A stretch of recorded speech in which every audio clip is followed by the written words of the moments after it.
आज म तपाईँहरूलाई स्याल र कुकुरको एउटा कथा सुनाउने छु। अन्तिमसम्म हेरेर साथ दिनुहोला। लागौँ भिडियोतर्फ। एउटा जङ्गलको छेउमा एउटा स्याल बस्थ्यो। धेरै दिनसम्म केही खाना नपाएर ऊ निकै दुब्लो र कमजोर भएको थियो। खानाको खोजीमा भौतारिँदै गर्दा ऊ एउटा गाउँको नजिक पुग्यो। त्यहाँ उसले एउटा खाइलाग्दो र मोटो कुकुर देख्यो। स्यालले कुकुरलाई देख्ने बित्तिकै सोध्यो, ए साथी, तिमी त कस्तो बलियो र मोटो रहेछौ। तिमीले के खान्छौ र यस्तो राम्रो देखिएको? कुकुरले गर्वका साथ भन्यो, म त मान्छेको घरमा बस्छु।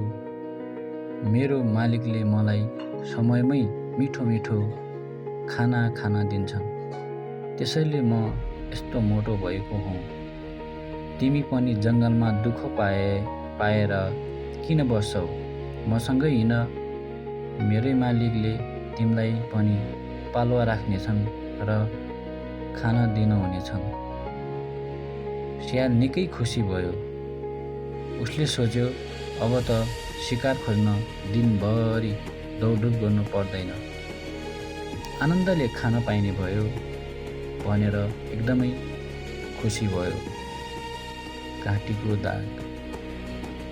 दुवैजना गाउँतर्फ जाँदै गर्दा स्यालको नजर कुकुरको घाँटीमा पर्यो।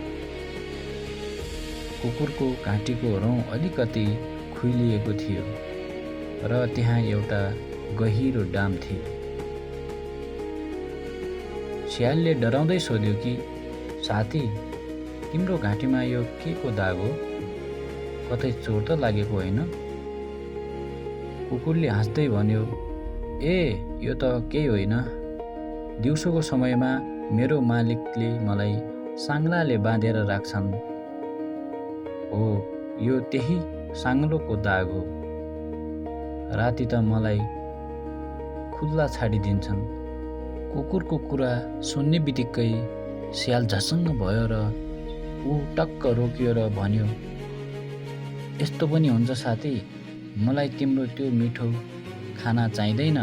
पेट भर्नकै लागि अरूको स्वतन्त्रतामा म बाँच्न सक्दिनँ।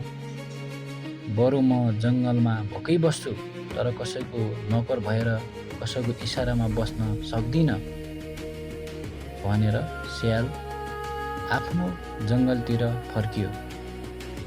कथा पनि